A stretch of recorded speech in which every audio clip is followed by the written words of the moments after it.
पहले चरण के रण का कौन होगा विजेता, किसका बजेगा डंका, किसकी होगी विदाई। नमस्कार, बिहार तक का खास चुनावी बुलेटिन देख रहे हैं आप और मेरा नाम है प्रेरणा। पहले चरण का चुनाव 16 जिले 71 विधानसभा सीटें, लेकिन सबकी नजरें उन 10 सीटों पर टिकी है जिसे सबसे अहम माना जा रहा है।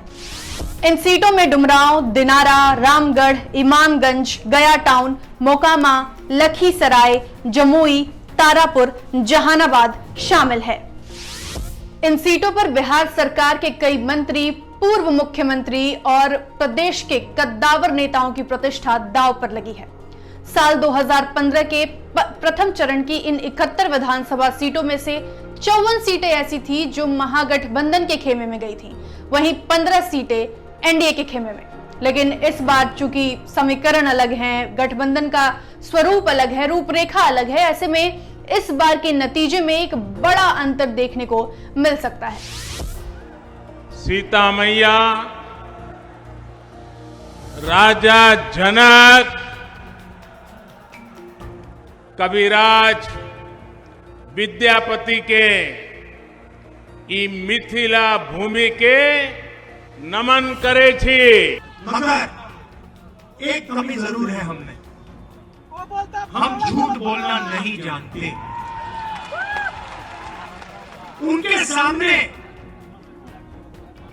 हम झूठ बोलने में उनका मुकाबला नहीं कर सकते। पहले चरण के चुनाव के बीच दूसरे चरण के उम्मीदवारों को साधने की कोशिश में आज प्रधानमंत्री नरेंद्र मोदी और राहुल गांधी बिहार पहुंचे। प्रधानमंत्री नरेंद्र मोदी जहां मिथिला में राम जानकी की पॉलिटिक्स करते दिखाई दिए, वहीं राहुल गांधी पकौड़ा पॉलिटिक्स। और विद्यापति जी ने मां सीता जी से कहा था, जन्म भूमि अच्छी मिथिला, समारोह है मां कनी आबी, अपन नहर निहारू है मां। वो बोलता है पकौड़ा तलो पकौड़ा। आपने बनाया पकौड़ा है?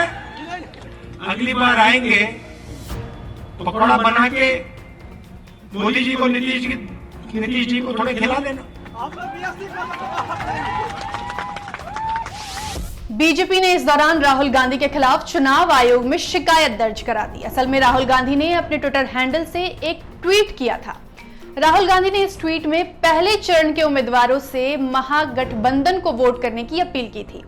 यह आचार संहिता का उल्लंघन है, सो बीजेपी ने इसकी शिकायत चुनाव आयोग से कर दी, लेकिन शायद बीजेपी की नजर अपने ट्विटर हैंडल पर नहीं गई। खैर, यह ट्वीट देखिए। बीजेपी ने अपने इस ट्वीट में लिखा है, आज छुट्टी का दिन नहीं, लोकतंत्र का महापर्व है। घर से निकलिए, वोटिंग जरूर कीजिए, उसी को जो विकास की राह दिखाए, एनडीए को वोट करें। अब क्या ये आचार संहिता का उल्लंघन नहीं है? लालू प्रसाद यादव के युवराज को जंगल राज के युवराज बताने वाले प्रधानमंत्री नरेंद्र मोदी ने अपनी रैली में एक बार भी मुंगेर की घटना का जिक्र नहीं किया।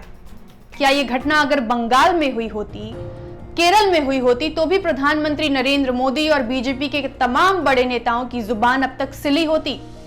बिल्कुल भी नहीं। खैर, पीएम मोदी भले इस मामले में अपनी आंखें चुरा रहे हों, लेकिन प्रधानमंत्री नरेंद्र मोदी के हनुमान कहे जाने वाले चिराग पासवान जलकर लाल हो चुके हैं। चिराग पासवान ने इस घटना की तुलना जलियांवाला बाग से करते हुए मुख्यमंत्री नीतीश कुमार को जनरल डायर बता दिया है। मुख्यमंत्री जनरल डायर की भूमिका में आ गए। जिस तरीके से जनरल डायर ने जलियांवाला बाग में गोलियां चलाई थी, बेकसूरों को मौत के घाट उतारा था, एग्जैक्टली उसी तरीके से जिस तरीके से मुख्यमंत्री के निर्देश पर, नीतीश कुमार जी के आदेश पर वहां के स्थानीय प्रशासन ने निर्दोषों के ऊपर गोलियां चलाई, उनको मारा, लाठियां। आप देखिए किस हालात में हम अस्पताल में जाकर। तो मैं तो मांग करता हूं कि इसकी जांच होनी चाहिए। वहीं पप्पू यादव ने लेडी सिंघम और मुंगेर की एसपी लिपि सिंह को बर्खास्त करने की मांग की है। एक मिनट लिपि सिंह को बर्खास्त करना चाहिए। यही चेहरा है नीतीश कुमार का 15 सालों के अंदर। ये अफसरशाही का मन बढ़ा हुआ है। पीटीए की सरकार जैसे आएगी, पप्पू यादव सरकार जैसे आएगी, सबसे पहले अफसरशाही को मैं सुना। अब आज बिहार के पहले चरण के चुनाव से जुड़ी कुछ और जरूरी खबरें। पहले चरण के चुनाव में आज शाम 5 बजे तक कुल 52.24% वोटिंग हुई। वहीं 2015 की बात करें तो 2015 में 54.94% वोटिंग हुई थी। बिहार के कृषि मंत्री प्रेम कुमार के साथ आज एक खेल हो गया। बीजेपी के चुनाव चिन्ह वाला मास्क और पट्टा लगाकर प्रेम कुमार जी पोलिंग बूथ पहुंचे थे। मतदान कर्मियों की नजर तो उनके पट्टे और मास्क पर नहीं गई, लेकिन बिहार तक के संवाददाता उत्कर्ष सिंह ने मंत्री जी से पूछ लिया कि मंत्री जी आप तो आचार संहिता का उल्लंघन कर रहे हैं। तब मंत्री जी ने क्या जवाब दिया, इस वीडियो में देखिए। तो आपने यहाँ पर देखा कि आपने जो मास्क पहना है उस पर बीजेपी का निशान बना हुआ है, भाजपा लिखा हुआ है। आपने गले में भी जो पट्टा लगाया है, ये पटका आपका प्रचार सामग्री अलाउ नहीं होती है मतदान केंद्र पर, तो ये आचार संहिता का उल्लंघन नहीं है? ऐसा हमने नहीं, हमारे मन में ऐसी बात है नहीं जाकर के, कोई ऐसे मन विचार नहीं है करके, हम शुरू से ही मतलब रखते हैं जाकर के। लेकिन ये आचार संहिता का उल्लंघन नहीं है सर? नहीं, मैंने ऐसा कोई मंशा हमारा नहीं जाकर के है। मैं आचार संहिता के साथ रहा हूँ, आगे भी। अब मंत्री जी की जो भी मंशा रही हो, लेकिन ताजा अपडेट यही है कि मंत्री जी के खिलाफ इस मामले में एफआईआर दर्ज हो गई है। चुनावी रैली को संबोधित करने पहुंचे योगी आदित्यनाथ ने आज बिहारियों को दोबारा कश्मीर का प्लॉट बेचना शुरू कर दिया।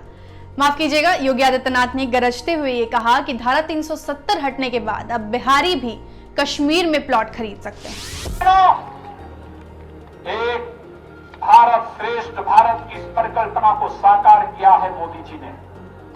आज पश्चिमी चंपारण के लोग भी चाहेंगे कि उन्हें जम्मू कश्मीर के अंदर अपने लिए एक मकान बनाना है। कोई माई का लाल आपको रोक नहीं सकता, आप भी वहां पर। प्रधानमंत्री नरेंद्र मोदी ने पटना में एक रैली को संबोधित करते हुए कहा कि जैसे अपने आप को कोरोना से बचाने के लिए आप मास्क का प्रयोग करते हैं, ठीक वैसे ही अपने एक वोट से आप बिहार को बीमार होने से बचा सकते हैं। पहनने से, 2 गज की दूरी रखने से आप अपने और अपने परिवार को बीमारी से बचा सकते हैं। वैसे ही आप अपने एक वोट से बिहार को बीमार बनाने से बचा सकते हैं। अब यहाँ सवाल तो ये उठता है कि बिहार तो पहले से ही बीमारू राज्य है। ऐसे में प्रधानमंत्री नरेंद्र मोदी जी किस मुंह से बिहार की जनता से ये अपील कर रहे थे कि वो बिहार को बीमार होने से बचा ले। तो बिहार चुनाव से जुड़ी खबरों पर लगाएंगे यही विराम और चलेंगे अपने चुनाव चिरैया के पास। कुछ दिनों पूर्व ही तेजस्वी यादव ने लालटेन फॉर्मूला दिया था। उस लालटेन फॉर्मूले में बेरोजगारी जैसे तमाम मुद्दों पर बात की गई थी और कहा गया था कि वो इसी 10 फॉर्मूले पर काम करेंगे, जैसे रोजगार मुहैया कराएंगे, स्वास्थ्य व्यवस्था को तंदुरुस्त करेंगे। लेकिन अब बीजेपी ने तेजस्वी के लालटेन फॉर्मूले पर प्रहार किया है। बीजेपी ने अपने ट्विटर हैंडल पर आज लिखा कि लालटेन की हकीकत बस इतनी है, बिहार इसी के खिलाफ वोट कर रहा है। असल में इस ट्वीट के साथ एक पोस्टर भी शेयर किया गया है जिसमें लालटेन की हकीकत बताई गई है। बीजेपी ने इस पोस्टर में परिवारवाद, वंशवाद, लूट, भ्रष्टाचार, रंगदारी, अपहरण, छिनैती, फिरौती, डकैती, अराजकता जैसे शब्दों का इस्तेमाल करके ये बताया है कि लालटेन फॉर्मूला जो तेजस्वी बताते हैं वो फॉर्मूला नहीं है, जब बल्कि ये है असल लालटेन फॉर्मूला जिसे आरजेडी अगर सरकार में आती है तो लागू करेगी। तो आज के बुलेटिन में बस इतना ही। मिलते हैं कल इसी वक्त दिन भर की चुनावी खबरों के साथ। शुक्रिया।